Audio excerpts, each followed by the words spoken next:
Okay, let's unpack this. You know, it's easy to think we have a pretty good handle on what's happening, right?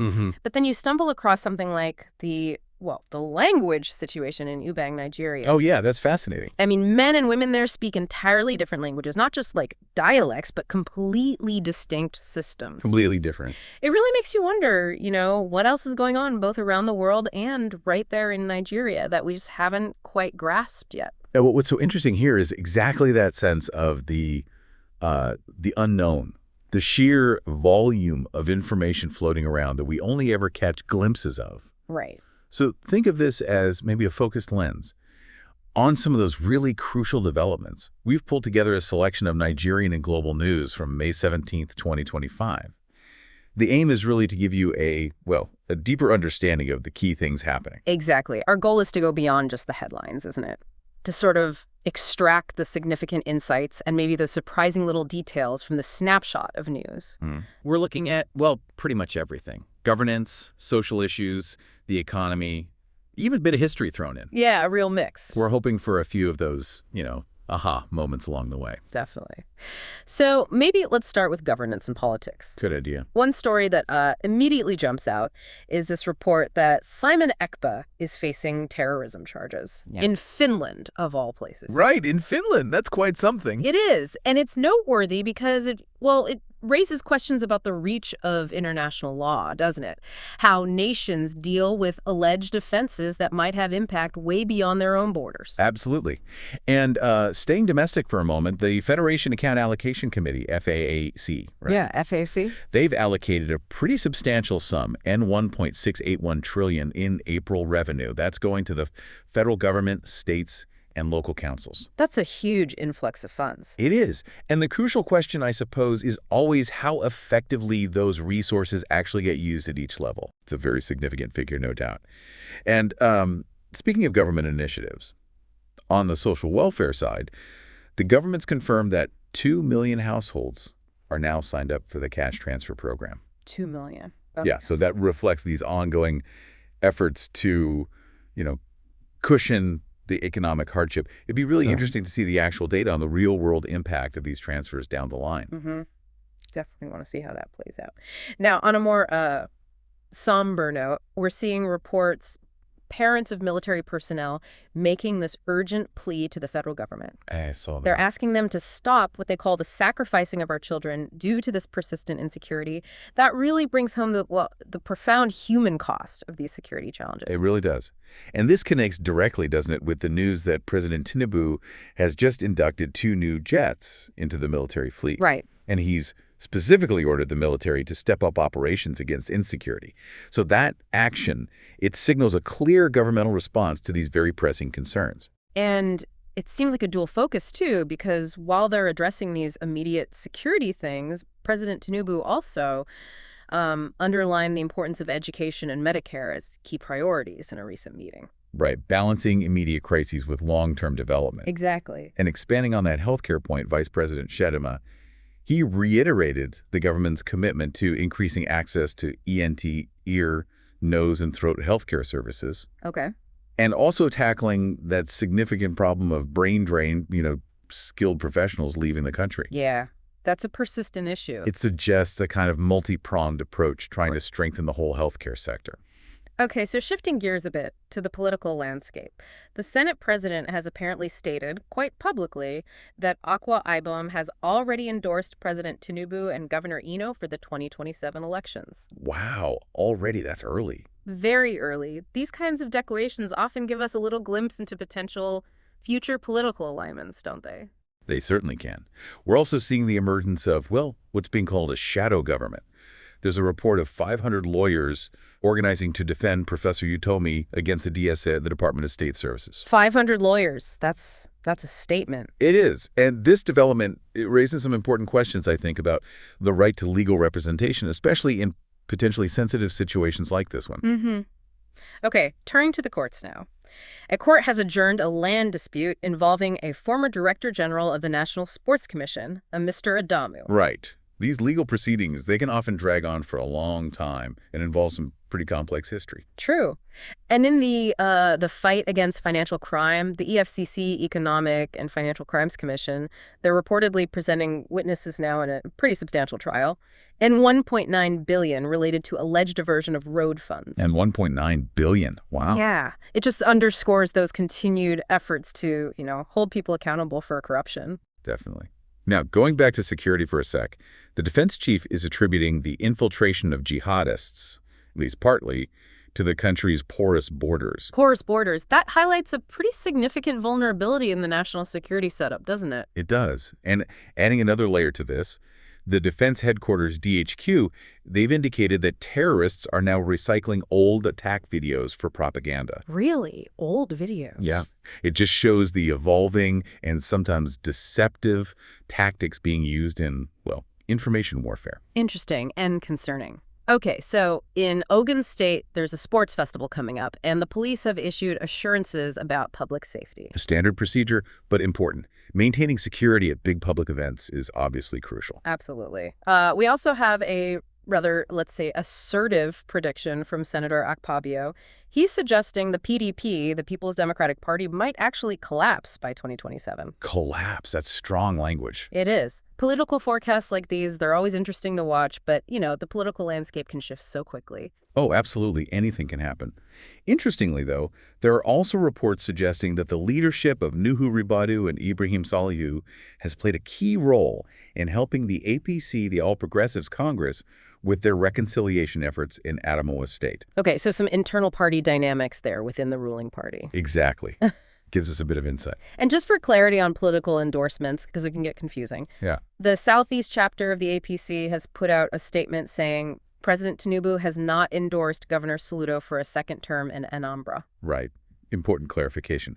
These endorsements, or lack thereof, can be really significant politically. Definitely. Okay, down in Bales Estate, Governor Deanery has taken a pretty firm stance against cultism at the state university, reportedly even told the vice chancellor to expel those involved. Wow, strong message. Shows a determination to maintain order in educational institutions. Seems so. And moving over to Edo State, the deputy governor there has been offering assurances of, positive outcomes from Governor Okpepolo's administration. Pretty standard stuff for a new administration trying to build that public confidence. Yeah, makes sense. And finally, in this governance section, the Gombe branch of the Nigerian Bar Association, the NBA, they're protesting the closure of a division of the Court of Appeal there. Raising concerns about access to the justice system. That's significant. It is. Okay, let's pivot now to social issues and crime. And some of this is quite tough. Yeah, unfortunately, there are some really disturbing stories here. NAPT, the National Agency for the Prohibition of Trafficking in Persons, the news from them is, well, it's deeply disturbing. What's happened? They reportedly rescued 19 girls in an Abuja estate. These girls were allegedly impregnated by just one man. One man. 19 girls. That's horrific. It really is. It just underscores the ongoing fight against sexual exploitation and, well, human trafficking. Unbelievable. On a maybe slightly more positive note, in Taraba State, troops recovered a huge number of stolen cattle, 1,000. 1,000. Wow. That's a positive development, yeah.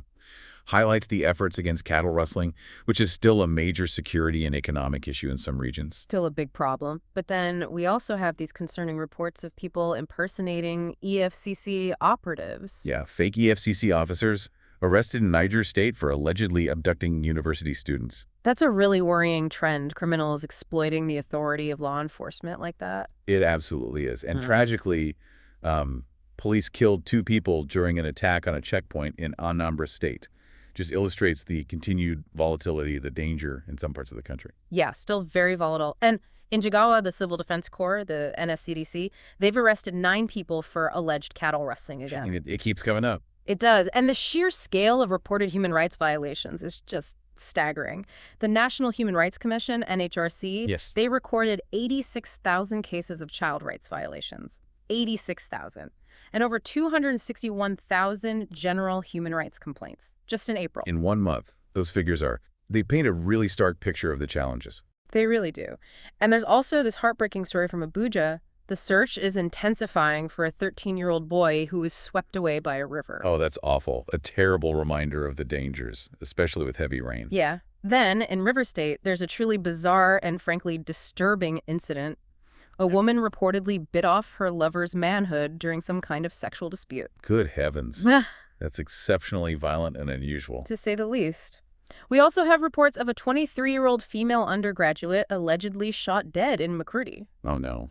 And in Bayelsa, a 27-year-old man was fatally shot, and 3 others were injured in a separate incident. It just underscores this persistent issue of violent crime affecting communities. Yeah, just tragic incidents happening across different places. Okay, let's maybe shift focus now to the economy and infrastructure. Try to lighten the mood slightly, perhaps. Let's try. Well, Kwara State has apparently put up what's now the tallest flagpole in West Africa. The tallest flagpole. Okay, that's certainly a visually striking project. Its broader economic impact may be less clear. Perhaps.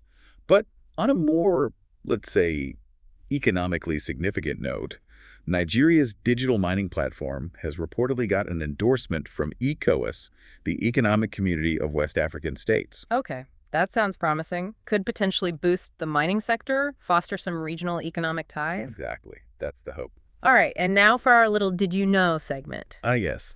So, beyond that incredible fact about the different languages for men and women in Ubang, Which is still amazing. it really is. We also learned that the average chicken lays about 260 eggs per year. 260. There you go. A bit of trivia for you. Maybe spark some dinner conversation. Might too. Now, as we noted earlier, and it probably bears repeating, Vice President Shettima reiterated the government's commitment to expanding ENT healthcare access and tackling brain drain. Right. It came up under governance, but it's crucial for the economy and national development, too. Worth stressing. Definitely. Interestingly, a seemingly small detail. 89 men in Lekki have been identified as workers at the Dangote refinery. Okay, why is that significant? Well, it might become relevant later when we talk about potential labor disputes burning in that sector. Keep that number in mind. Got it. 89 men. Okay. Elsewhere, customs officials in Lagos made a pretty big seizure. Prohibited goods valued at N$1.5 billion. N$1.5 billion. Wow. Shows the ongoing battle against smuggling, trying to protect local industries. Big numbers today. And speaking of big projects, according to Minister Umahi, the current administration under President Tinubu has completed 279 road projects across the country. 279 roads.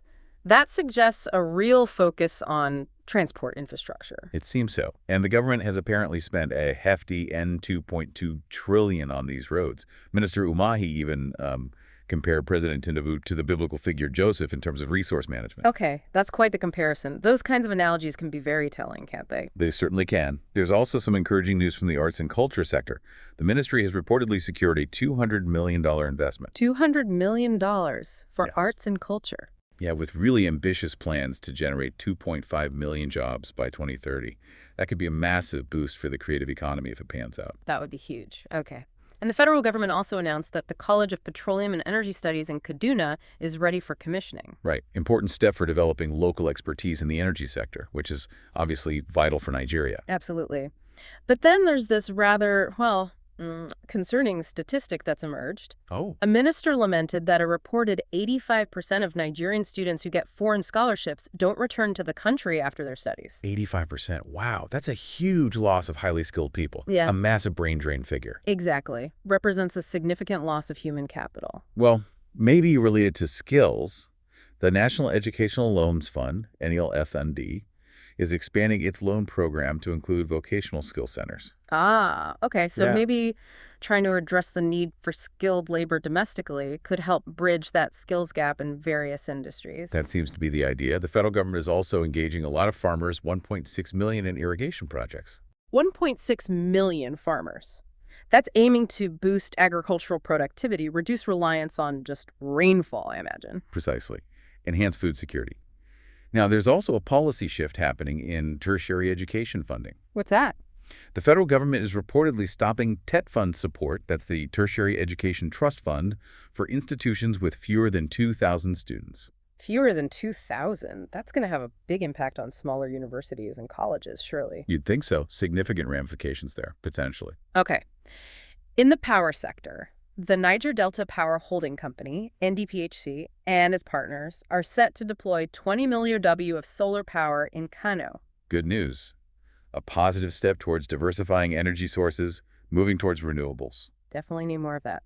And the Nigerian Ports Authority, NPA, along with the Lagos state government, they've done a joint operation to clear out miscreants and shanties along the port corridor. Right, trying to improve security and ease congestion in a really critical economic zone. Makes sense. And the Development Bank of Nigeria, DBN, has reportedly disbursed over N1 trillion to MSMEs, micro, small, and medium enterprises. Over ₦1 trillion. That highlights the ongoing support for that really vital segment of the economy. Small businesses are key. Absolutely. Now, a stark warning from former President Obasanjo. He said ignoring poverty is like sitting on a gunpowder keg. Strong words. Underscores the potential for social instability if those economic disparities aren't tackled effectively. A serious warning. And former Vice President Osinbajo also voiced some strong concerns, saying the legal profession is crumbling under corruption. Wow.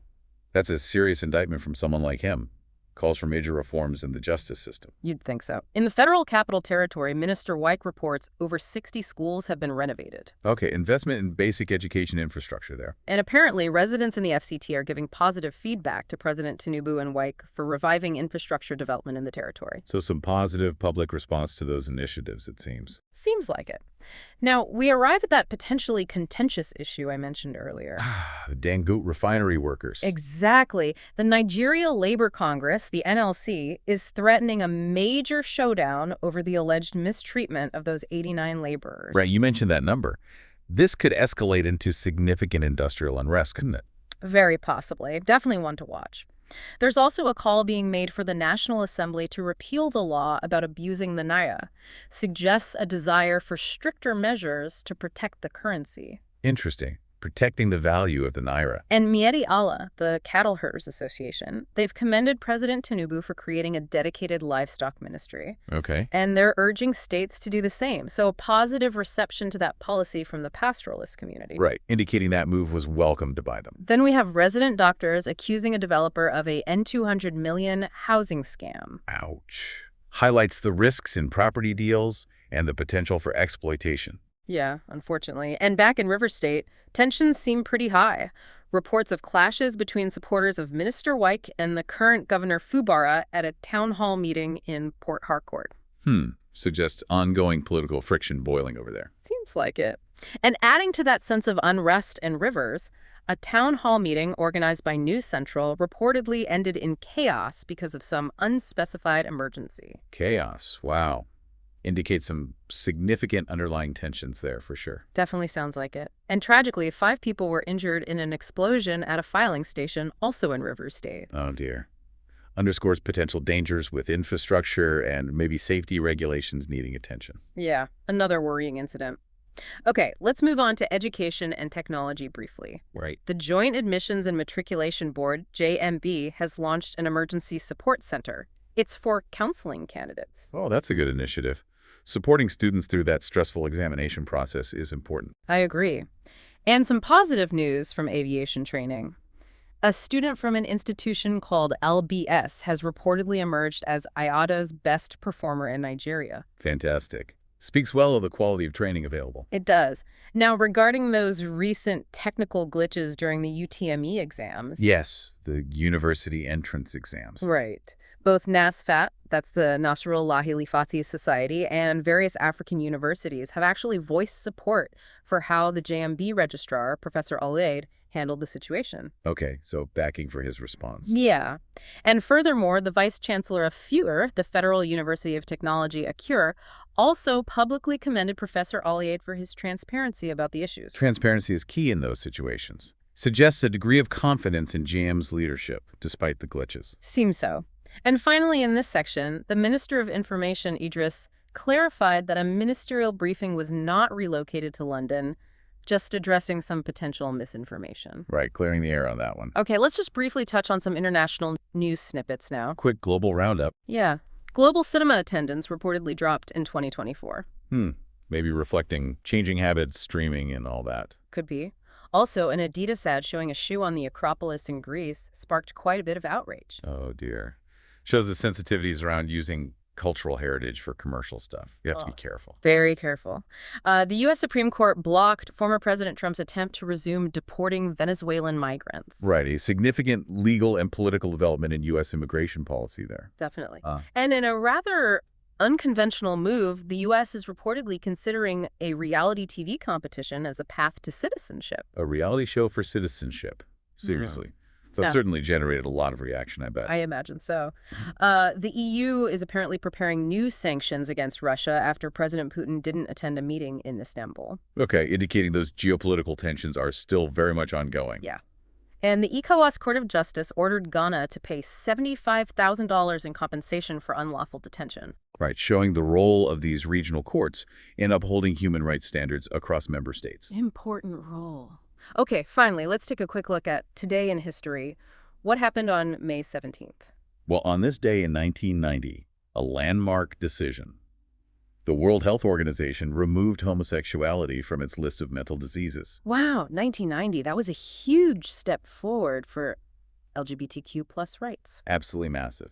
And then, exactly 14 years later, on this day in 2004, Massachusetts became the very first U.S. state to legalize same-sex marriage. 2004, another pivotal moment in the fight for marriage equality. Indeed. And also on this day, but back in 1974, the U.S. Supreme Court delivered its famous Brown v. Board of Education ruling. Right, declaring racially segregated public schools unconstitutional. Exactly. But it's important to remember, isn't it, that even with that legal milestone, de facto segregation, segregation in practice continued in many places for years. Yeah, highlights just how complex actually enacting social change can be, even after a landmark ruling. So as we conclude this deep dive, it's just amazing how much unfolds, isn't it?